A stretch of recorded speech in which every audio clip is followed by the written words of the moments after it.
Tonight we learned that the fire that evacuated campers and hikers from the Twin Lakes area south of Leadville was likely started by a camper. U.S. Forest Service says the cause of the fire was an abandoned campfire near the Interlaken Trail. Somebody left without making sure that that fire was knocked out cold.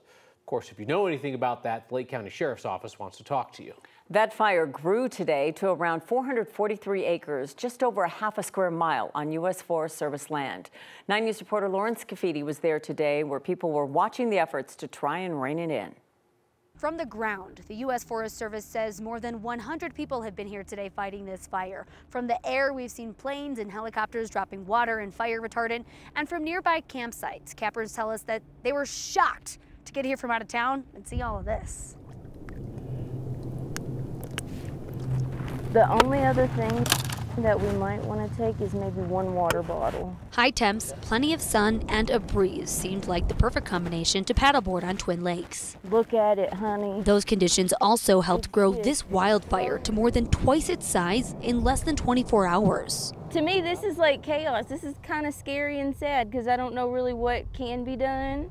I'm sure they're doing the best that they can, but in the matter of seconds, we've just watched this get worse. Matt Franco and Azra Wadi could barely keep their eyes off of it. I'm sad. It's really sad. The couple is in town from Colorado Springs, camping at Twin Peaks a few miles away. It went from tranquility, my biggest fear was don't let the chipmunk eat our bacon, to now, what is happening over here? This kind of takes away from that, right? We come through this, and now all we can stare at is the fire. The smoke was thick enough to hide Mount Elbert. Wednesday, the smoke and flames were on and off, just like Azra's hat. It is windy. That's why it's moving so quick, I bet, to be honest with you. We're still going to get in the water. I think it'll be, nice to still enjoy it. We're going to be as careful and as safe as we can. Yeah, so let's try not to fall in. This area is called Red Rooster. The U.S. Forest Service gave getting in the water here the green light, while the fire above them glows red. It's actually red. This is my first time actually seeing fire like this. We'll keep our eye on this wildfire and bring you any updates on air and on 9news.com as we learn them. Near Leadville, Lawrence Cafidi, 9 News. Denver firefighters are helping fight the Interlaken Fire. The department's wildland team left today to work alongside other teams of wildland firefighters. Land firefighters were told they're expected to stay until the fire dies down. Colorado's new $24 million Firehawk helicopter is not working this fire. The U.S. Forest Service is using some helicopters in the firefight. It said that they went with closer options. Those were stationed in Canyon City, Colorado Springs, and Centennial. And also, pilots are still training on the Firehawk, which is a converted Black Hawk helicopter. The Colorado Division of Fire Prevention Control says that Firehawk could be deployed in an enormous emergency, but likely won't be fully operational until August. It's very complex when you get into the tank operations, when you get a helitack crew, when you get into hoist operations, the dipping and all the things that go along with this helicopter.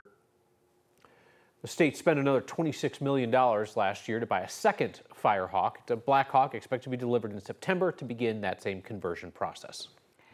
A small brush fire broke out east of the metro area this afternoon in Bennett. It burned about 20 acres of land, creating some smoky conditions for drivers on I-70 in Arapahoe County. The fire is contained tonight. Investigators are working to figure out what sparked it. It's hot, though. Yeah, it just seems like such a could be worse situation, Kathy. I mean, we've got a fire that's displaced some campers. We had some smoke in the area. Could be a lot worse. Absolutely, it could be. That's why we're watching the wind so closely tonight. This is a live look at the sunset. It is still so beautiful outside, but some of the smoke and haze adding a little additional color to that sunset around 8:28 after a day with a record-tying high of 97 degrees, tying the record set back in 1952, marking this as the hottest day of the season so far. Winds picking up out of the south and southwest through Castle Rock, Centennial, up around the Black Hawk area in Nederland and down to Kenosha Pass. We'll be watching that. Air quality not great. There's an air quality alert out for the Twin Lakes area for that wildfire smoke and high levels of ozone. Keep the Denver metro area under an ozone action day for the day tomorrow. Tracking a couple of gusty storms in northeastern Colorado. Nothing severe. Similar situation tomorrow. Heavier thunderstorms to the north and east of us tonight. Our temperatures stay very comfortable tonight. Could go even warmer tomorrow ahead of a cold front that brings big changes on Friday. I'll talk all about that coming up. There are 6 Republicans running for Colorado's safest GOP seat in Congress. Before Representative Lauren Boebert moved to join that race, State Rep Richard Holtorf was already running to represent Doug Coe, Loveland, in the Eastern Plains. The retired military officer told me today that Donald Trump's plan to round up 10 million people here illegally could be done peacefully. Holtorf said it would involve the military working side by side with local law enforcement, as they do during disaster situations. But Holtorf said if it was his call, he wouldn't deport them all, as Trump and Boebert are suggesting. I also asked Holtorf about one aspect of his long history of making offensive comments on a variety of topics. You talk down to women, specifically the 2 women who are in this race for Congress. You have suggested that Congresswoman Lauren Boebert dresses like a prostitute. I've heard you repeatedly refer to Deborah Flora as Little Debbie. Why do you disrespect women like that? Well, let's talk about my working with women. No, just answer the question. Why do you talk about those 2 women like that so disrespectfully? You can be at a discotheque on a Saturday night at midnight, dancing yourself away and doing whatever you want to do. But on a stage in front of the entire state or electorate, and you're a congresswoman representing the state of Colorado, I think professionally you need to be at the highest level possible. And I think that matters. I think that matters. Any of your damn business. Because that person now wants to represent me as a CD4 electorate and a citizen. I live in CD4. My full 46-minute conversation with Holtorf is on the next YouTube channel. We invited all 6 of the Republican candidates in that primary on, all but Congresswoman Lauren Boebert and Jerry Sonnenberg agreed. This is a moment, a month, to celebrate the LGBTQ community in Colorado and elsewhere. Instead, what we see, pride flags getting stolen. 9 News reporter Angelique McCall spoke to a man in Lakewood about what he's doing to stop anyone from stealing his flag again. Yeah, it's gotten good wrapped up. It's something he's put up with pride. It is to show support. Mike Horan has had this flag up every year during June for the past 4 years. We pick causes that we feel that are underrepresented, and we just want to see the world a better place. We really do. A cause other people don't agree with. I got up the next morning and I went out to go to the gym like I do every day, and I noticed my flag was gone, and so I pulled up the Ring camera and there was the footage. But it's just sad and unfortunate that people have the energy to devote to doing stupid, destructive things. Mike reported it to Lakewood Police. Other jurisdictions have had incidents too. Arvada Police, for instance, has taken 6 reports for stolen pride flags in the first 12 days of June. They're human beings like everyone else. It's not hurting anyone.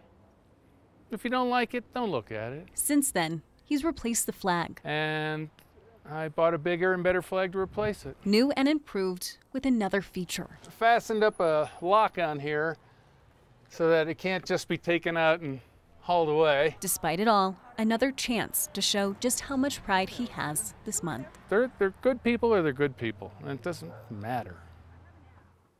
The thieves also wrote a note with a homophobic slur on one side and a racial slur on the other. We're choosing not to repeat what was said.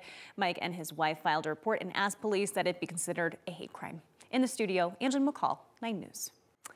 Someone is breaking into storage units and stealing things in Arapahoe County. That's according to the sheriff's office. They say people are renting the units online using a fake or stolen identity and then using that rented unit to get into the building and take from other units. They often store the stolen property in their rented unit until they can sell it online. Sheriff's deputies are investigating an incident at the Green Box Self-Storage in Centennial. They say 2 people first broke into the storage unit in April, then they came back in May to steal the stuff inside. If you have information, you are asked to call the Arapahoe County Sheriff's Office.